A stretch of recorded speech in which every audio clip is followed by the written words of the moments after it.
That's not gonna work.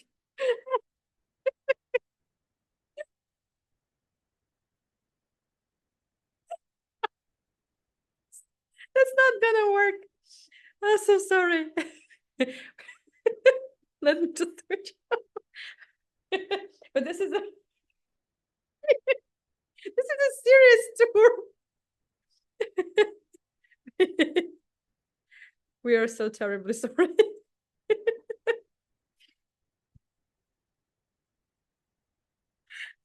Hello, everyone. And we will start with why Sea Baltic Canal. The idea was that a Soviet person in 1930s, early 1930s, is a person who can win in the battle against the water, against the forests, against the mountains, so Elements. elements. So the idea was to connect the White Sea and the Baltic Sea with a huge canal of 200 kilometers, which was so it's this one.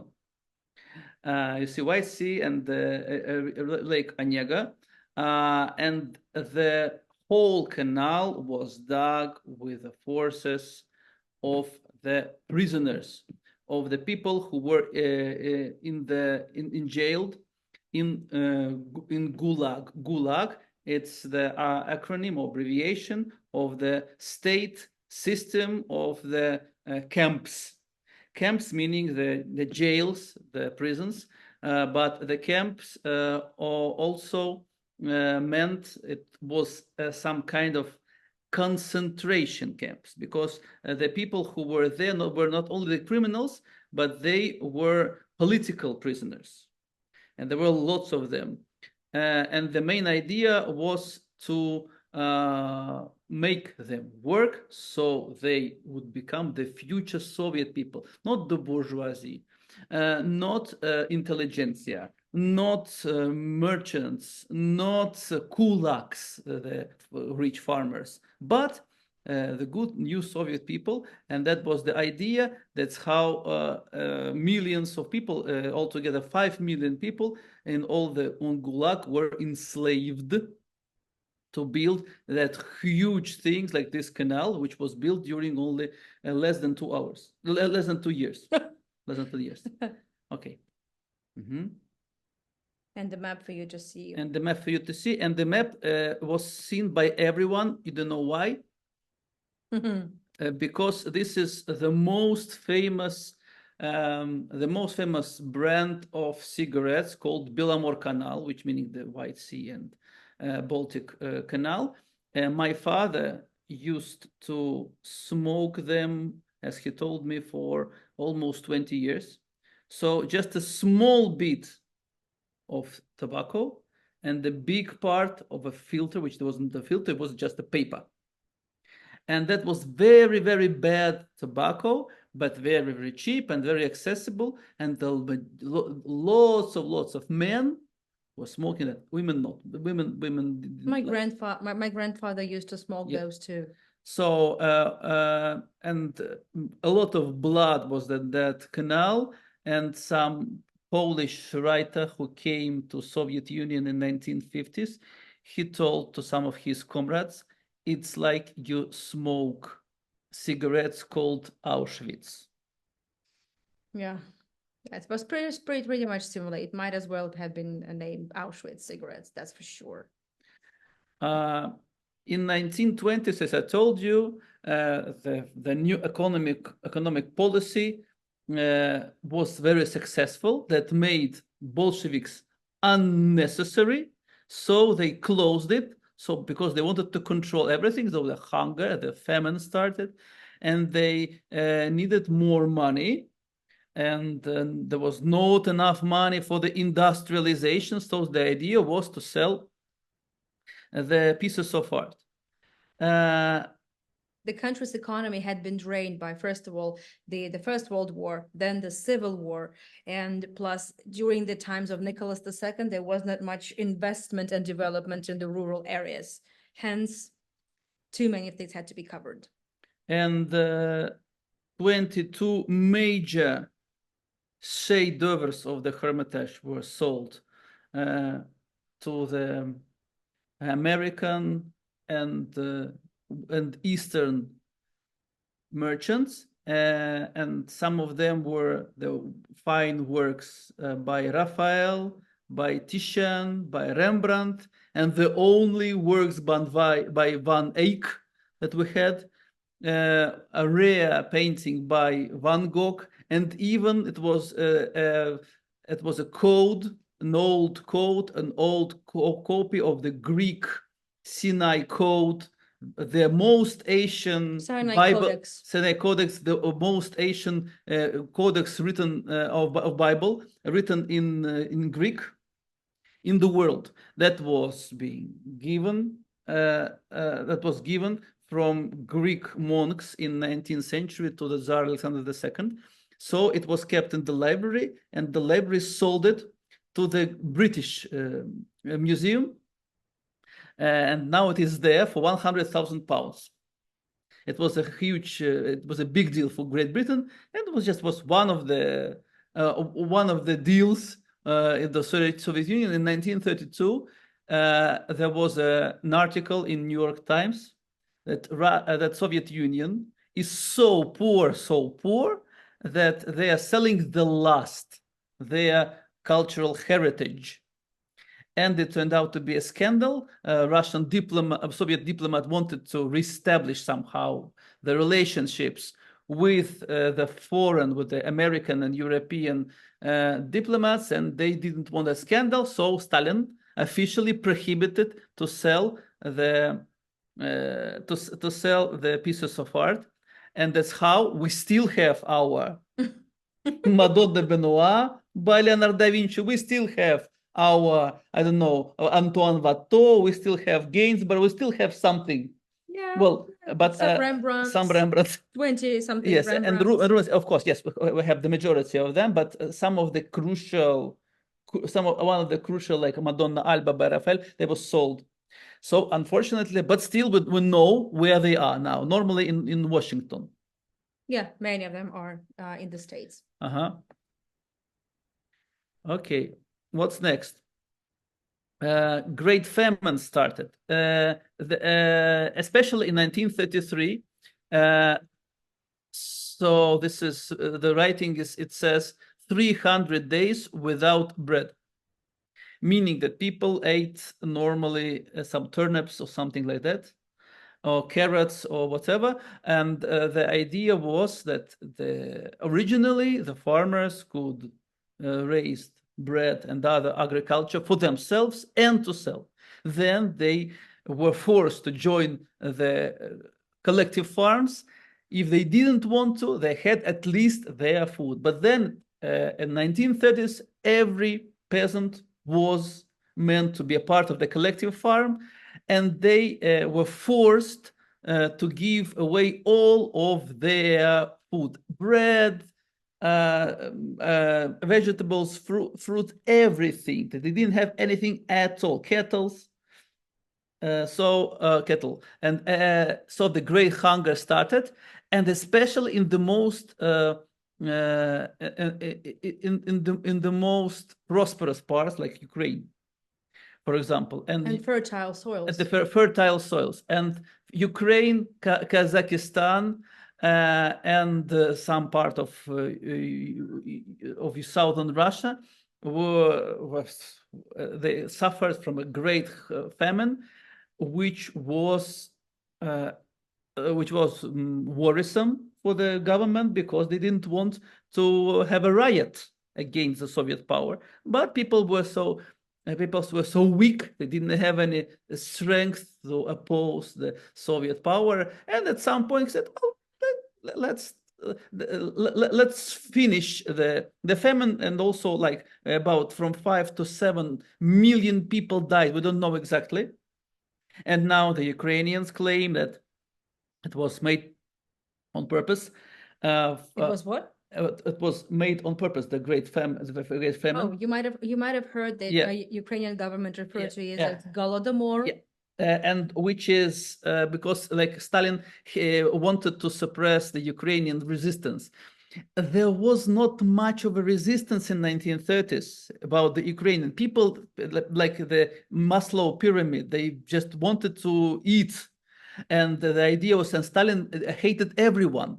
Yes. All the nations. So with regards to Golodomor narrative, so we understand like the Ukrainian narrative and Kazakh. Yeah, but the thing is that it wasn't aimed just at eradication and elimination of all Ukrainians or the Kazakhs. No, Stalin couldn't care less. It was just basically just famine that was neglected for far too long.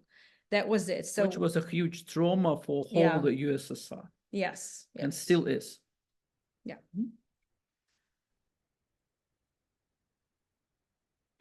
So the Gulag originally was created to. What is Gulag? Gulag. I told Gulag. Gulag is a system of concentration camps. Labor camps. Labor camps. Originally, they were concentration camps on the north of.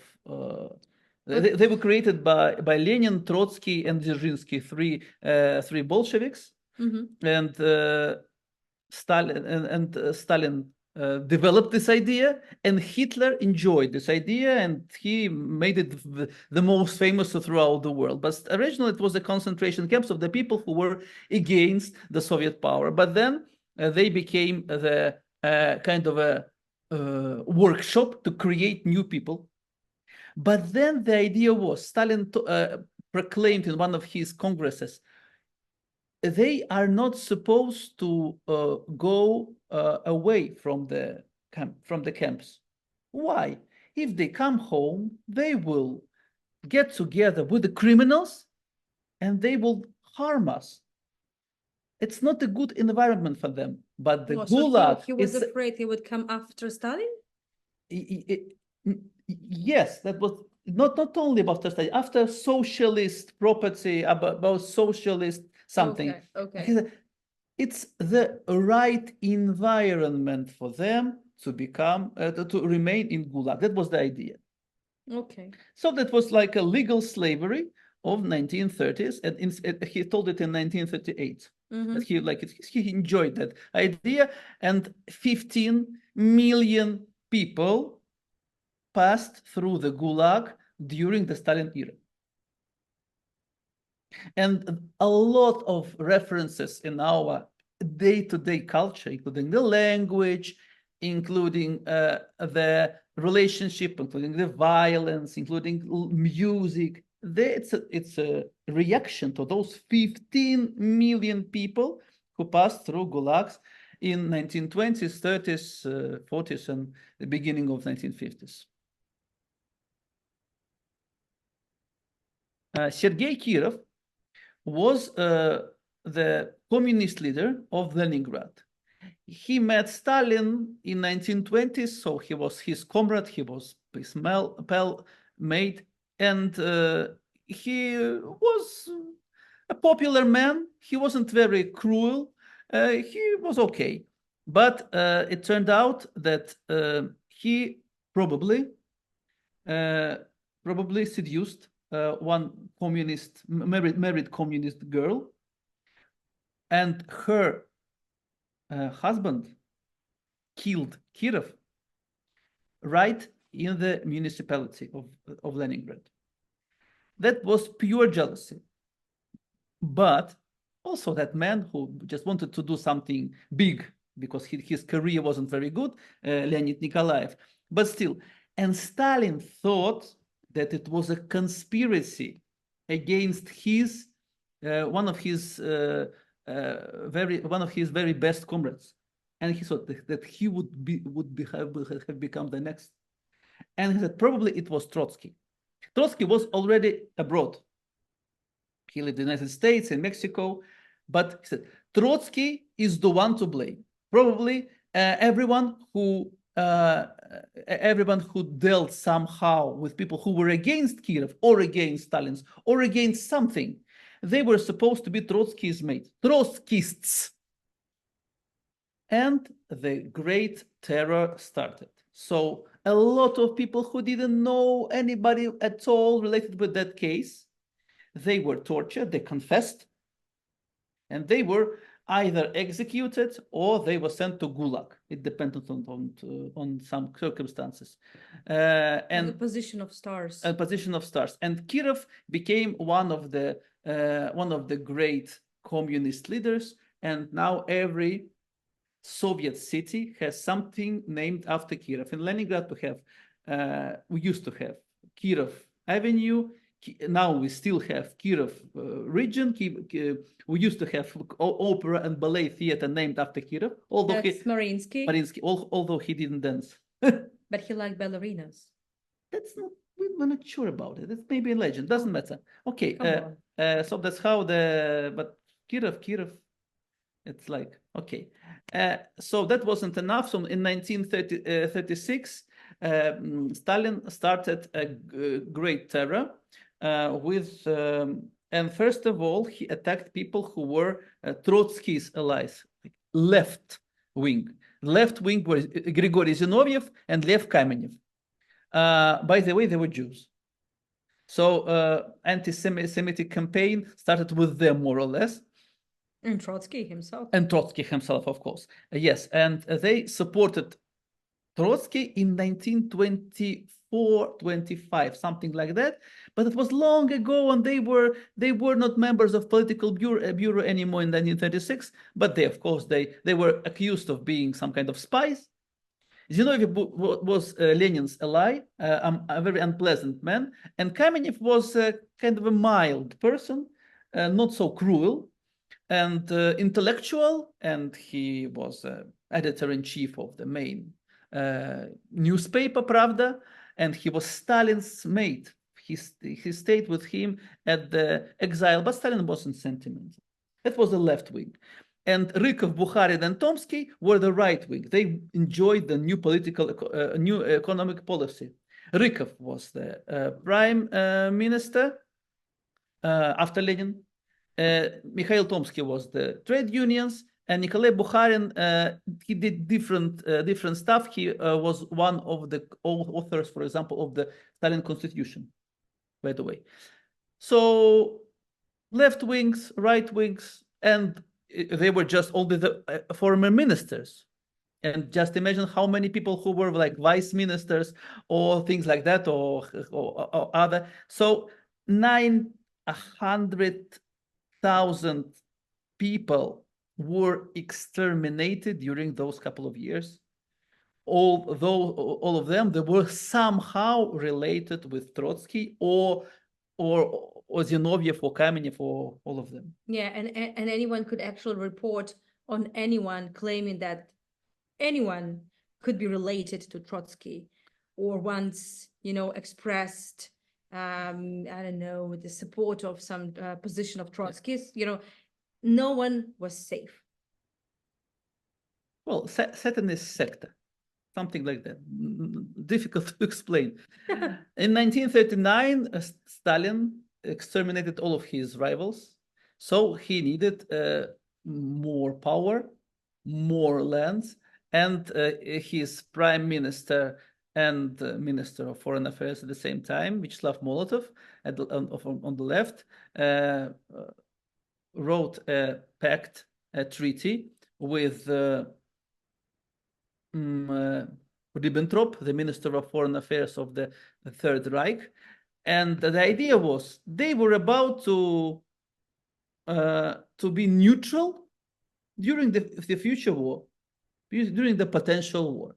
But they had the secret protocols where they divided Europe, and Soviet Union would have regained the territories that once belonged to the Russian Empire. Let's see how it went. So one of the ideas was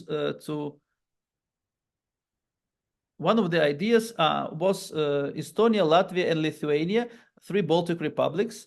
So the main idea was to have an alliance with them, but then they were devoured. of course. The next ones were Poland, which was a part of Poland, but that became part of Belarus. This is Poland. This is Poland. It became a part of Belarus and part of Ukraine. That was the next part. The next part was Moldavia, which was part of Romania. So it became the Moldavian Socialist Soviet Republic. Moldavians speak like a dialect of Romanian, but that was just it. And the most difficult part was the Winter War, 1939-1940, where my grandmother and my grandfather and my great uncle took part. They survived. There was a war against Finland, but it was a very tough war. 150,000 Soviet soldiers died during that war, only just to prevent some attack from the north, which was, they said all the evil would come from the north. They didn't expect anything bad from the south, from Hitler. So now we still have one part of the Leningrad region, that red part, Karelia, and on the north as well, near St. Petersburg. Now we still have it. So let's talk about some everyday things. Soviet passport was introduced in 1931. The idea was not only to give a document, but also to write a registration. With a person without a registration couldn't move from one province to another. So not who couldn't go, just couldn't move, couldn't leave, couldn't go like from Moscow to Novosibirsk, for example. No, not the only he needed to have a special permission to travel from one region of Russia to another. And that was more or less like that until the end of the Soviet Union.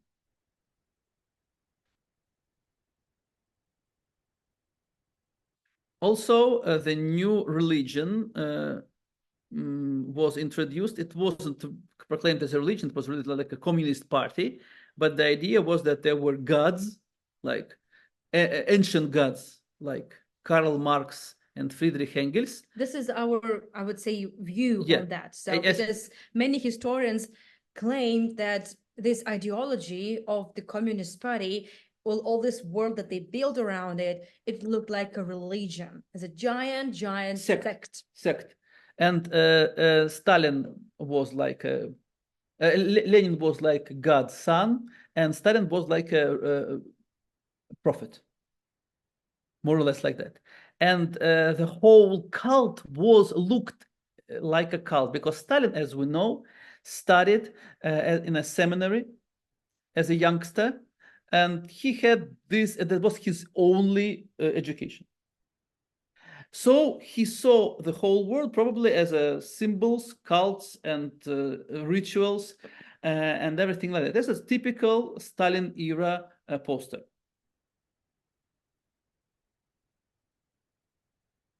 And the cult of Stalin and other leaders created, and also the socialist realism was created for the painters. Like, this is Stalin on the left, this is Voroshilov, Minister of Defense, a hero of the Civil War, and they're walking along the Moscow Kremlin. That's it. Very simple. No vanguard, nothing. Very simple. And that's it. And Stalin, of course, is taller than Voroshilov, although he was short. Okay. Because he was supposed to be tall, although he was 1 meter 60 centimeters. Just like me. Just like you. Oh, even shorter, because I'm 161. Ah, yes. You know, 1 centimeter matters. Yes. You know, when you are a shorty, it just matters. Okay. And the communists were meant to be bred from the early age. This first star with Lenin as a little kid, Octobrists, young children from 7 to 9. Yeah, Октябрята. Then the pioneers, from 9 to 14. The next one with And by the way, why it's October? Because the revolution happened in yes, October. sure, of course. Yeah, and pioneers always is ready. It's a lemma. It's a slogan. It's a slogan. Always is ready. A Lenin adult with a star and with a flame. And two variants of the banner with Lenin, young communist, from 14 to normally 21 or 25 or something like that, for the youngsters and the youth in the universities or the colleges, things like that.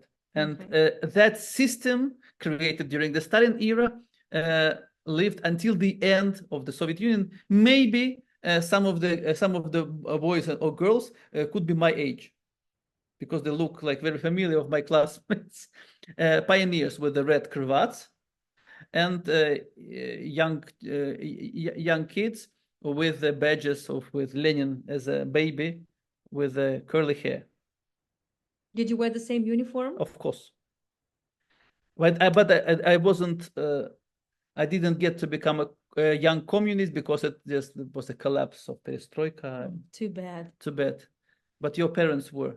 Oh yeah, absolutely. Okay, so the main idea of 1930s to control all the intellectuals. So Stalin read a lot. He was a good reader. He was an educated person, and he met the majority of the writers of the Soviet Union, and he organized a miscellany of short essays dedicated to the Belamor Canal, to the first Gulag camp I mentioned. So they were supposed to write essays about how Gulag influenced well on the bad former people to become a good new people who are enthusiastic. And there were a lot of people, and some of them, they were very good writers and very famous ones, and still are famous, some of them. And they wanted to take part because they were fed well, they were welcomed on the way there, and the main writer was Maxim Gorky. You probably heard about Maxim Gorky.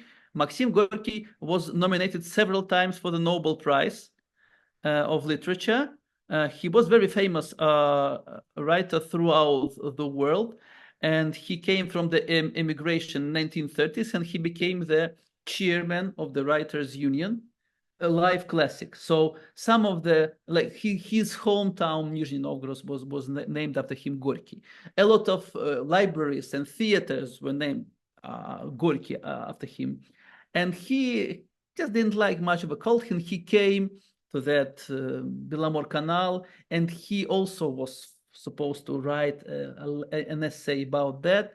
But at the end, when he was about to finish it, he approached the director of that camp and asked him, "You demons, what have you done?"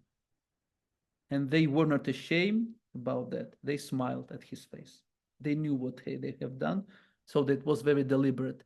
And he died a couple of years after that. Well, he had TB, but still there are some rumors that probably helped him die. But still, that his days were over. So he was like a real life classic, like Lenin, the same more or less. He was. I want to show you like one of the paintings. Okay. Next one. So this is the Writers' Union. So everyone was supposed to write in a socialist realism way, the same as this painting. Very clear. No avant-garde.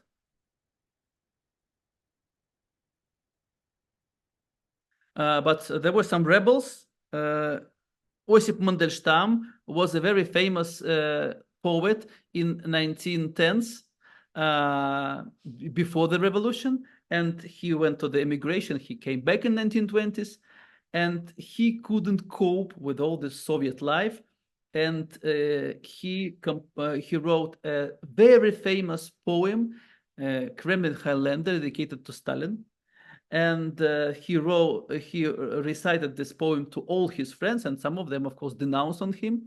And Stalin knew Mandelstam, he read Mandelstam, and he ordered not to exterminate him, but to imprison him for a couple of years. And Osip Mandelstam went insane, and he died. Died in prison, in the prison sanatorium. I want to recite the poetry dedicated to Stalin.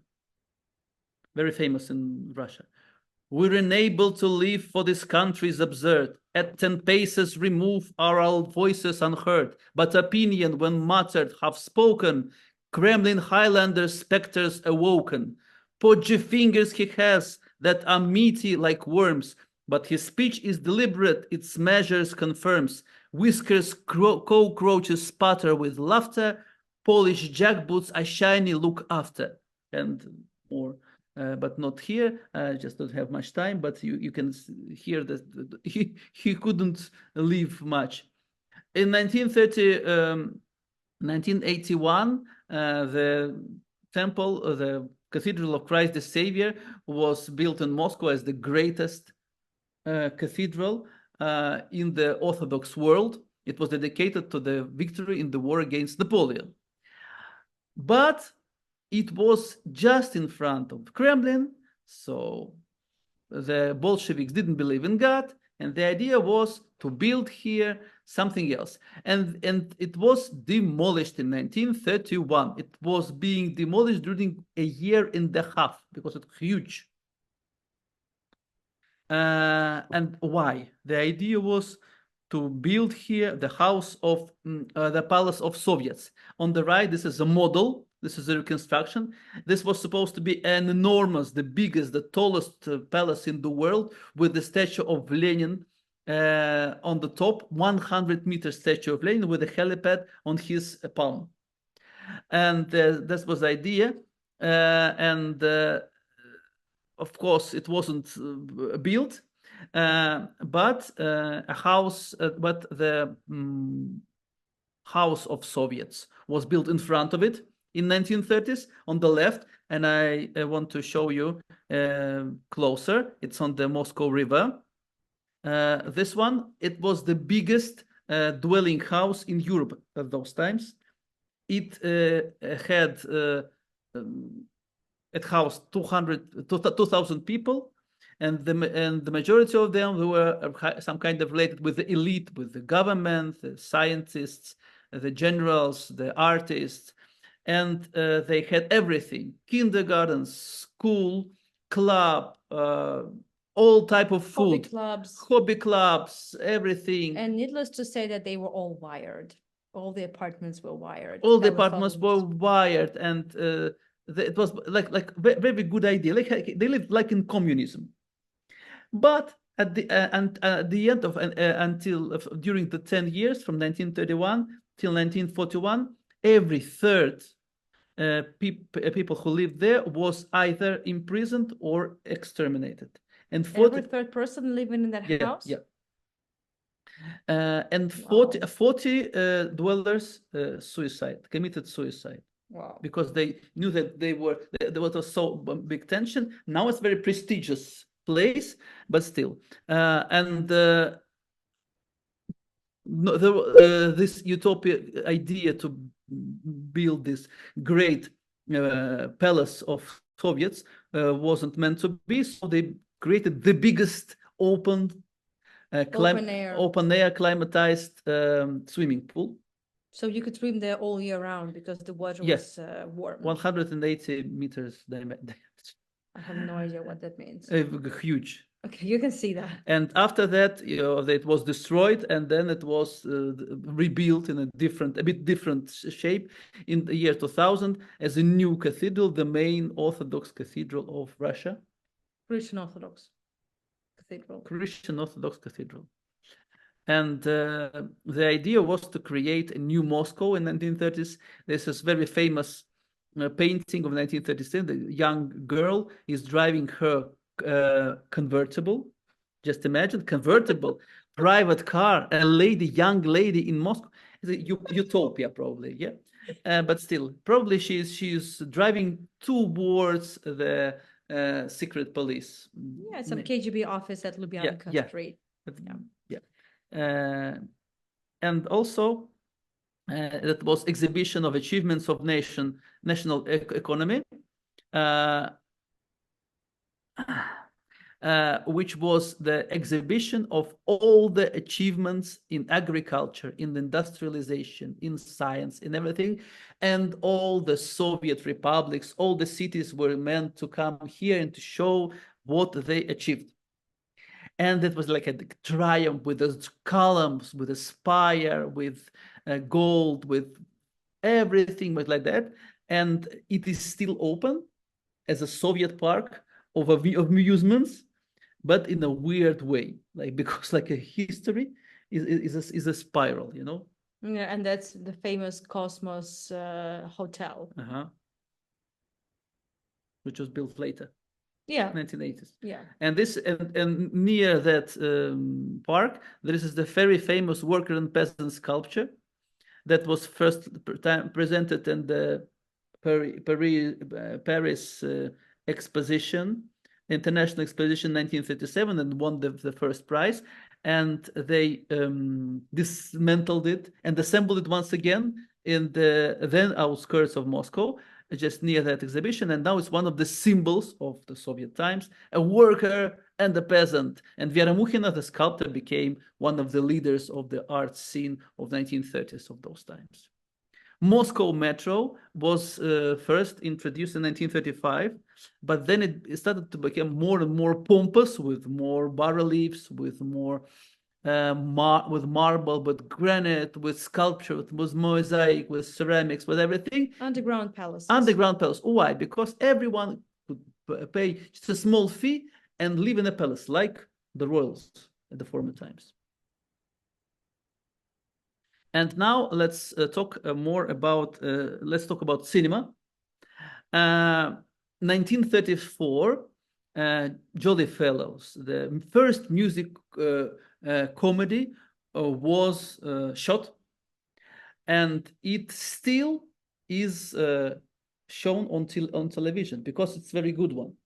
I want to tell you about the creators. Wait a second. What the trailer, is it now? No. Okay, because I'm gonna need to change the settings for the audio. That's why I'm asking.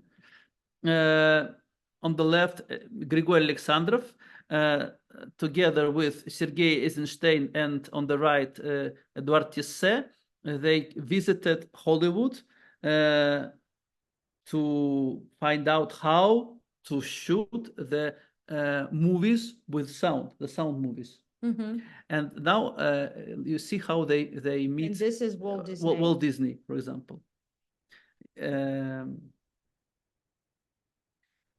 Grigory Alexandrov, when he came back from the United States, it was a huge, very long trip for 3 years. He's handsome. He's handsome, yes. And he came and he decided to not to work as a second number two on the crew of Eisenstein, but to shoot his own movie. And he met Lyubov Orlova, who was an operetta singer. And he fell in love with her. They fell in love with her. They got married, and she became one of the two stars. I will tell you about the second star next time in 1940s. But one of the best, one of the stars, the most beautiful, the best singer, the best dancer, the best actress. And they were married, and she became. Also, I wanted to talk. Okay.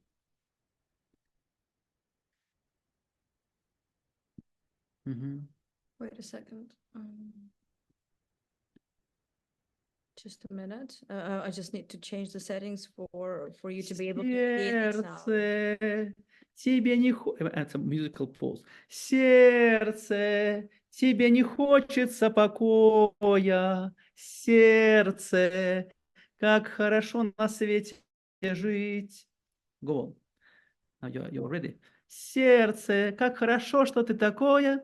Осип Дунаевский started as a composer for the theater, but when they wanted to invite the best composer, they invited Osip Dunaevsky, and he became the main hit maker of 1930s because like he had number one hits. They didn't have charts, but it was for sure one number one hit, and they just elect another one, which was the main character, who was Leonid Utesov. Leonid Utesov wasn't an actor; he was a singer and a band leader.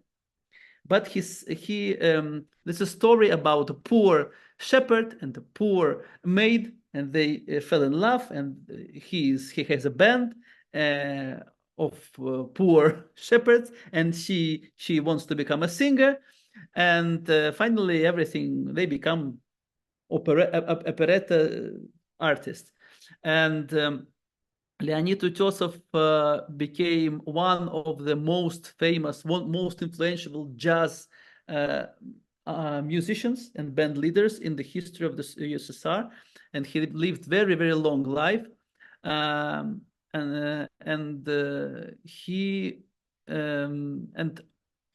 Everybody adored him, so he wasn't repressed. So this is a fragment, the trailer for the movie. Really, fellas. Анюта, спой, спой, Анюта. Классика советского кино.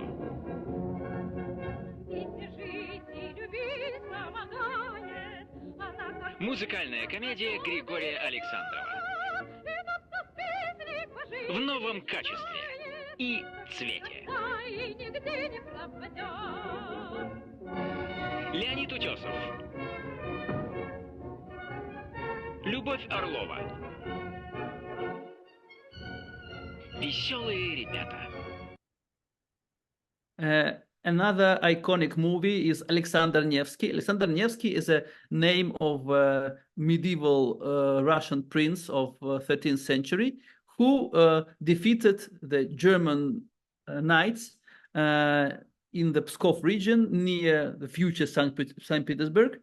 And that wasn't very important, but this was kind of an anti-Nazi propaganda movie. So the film director was Sergei Eisenstein, the famous silent movie superstar. And the composer... He wasn't a superstar, he was a director. He was he was a celebrity, celebrity. Top-level celebrity who was allowed to travel to the States, together with Alexander. And to say the film director. Yeah, the three of them. Dream team. Yeah, and Sergei Prokofiev was a world-famous super composer, classical composer, who also immigrated and he came back. And of course, Nikolai Cherkasov, who was originally the operetta superstar, but here he is one of his first epic roles as a hero, as a superhero of those times, and he made his hugely enormous career until Stalin's death. After that, he wasn't very popular, and he didn't have a good career after that. But still, during those Stalin's years, 1930s, 1940s, he was extremely popular. Now let's hear the trailer. Let's look at the trailer.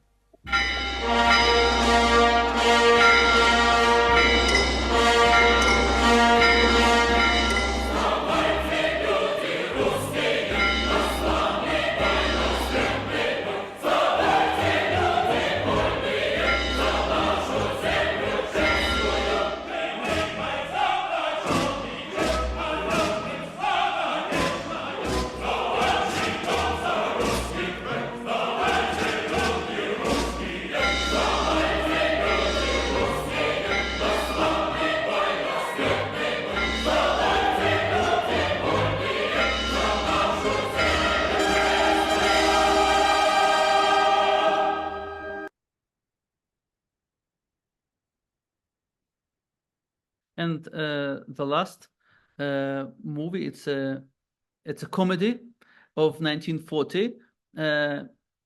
It's a story about a girl, five-year-old girl in Moscow, who fled from her elder brother, and she meets a lot of adults who try to help her somehow to find her family. And when she comes to like this gentleman, he said, "Who do you belong to?" She said, "To you." She said, because she was very open and friendly and very like, and there is a lot of it's a very funny, very funny plot with very talented actors, and that's the very good image of the pre-war Moscow.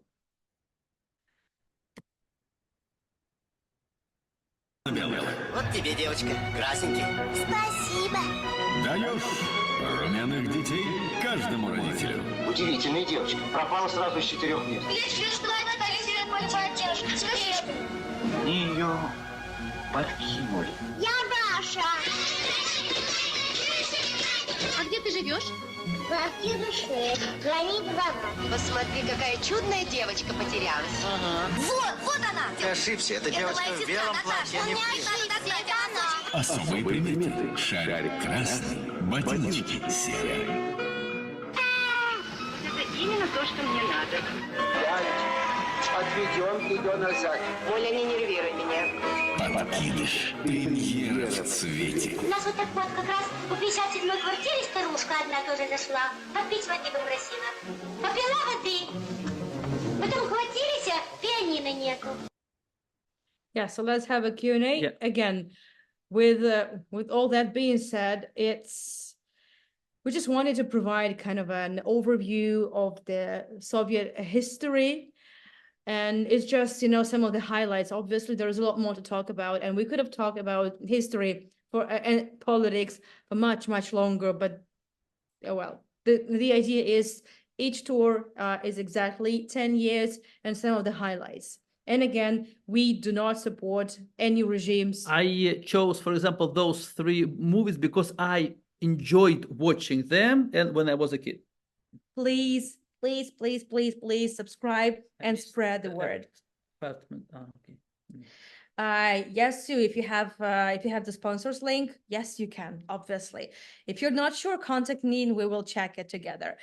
Thank you so much, everyone, for your support. So here is the link to Buy Me a Coffee and PayPal. Misha's been spending quite a long time, preparing for these tours. Yes. This is not so easy to put everything together. And rehearsing the song. Oh, yes. From the 7 years old times. Okay, from the time Утро you were so- красит нежным светом стены древнего Кремля, просыпается translate. Это вся советская земля. It's untranslatable. Как No. холодок бежит за ворот, шут за унизатель. Доброе утро, милый город, сердце родины моей. It's a song about the 1st of May, the Labor Day, when the people are celebrated.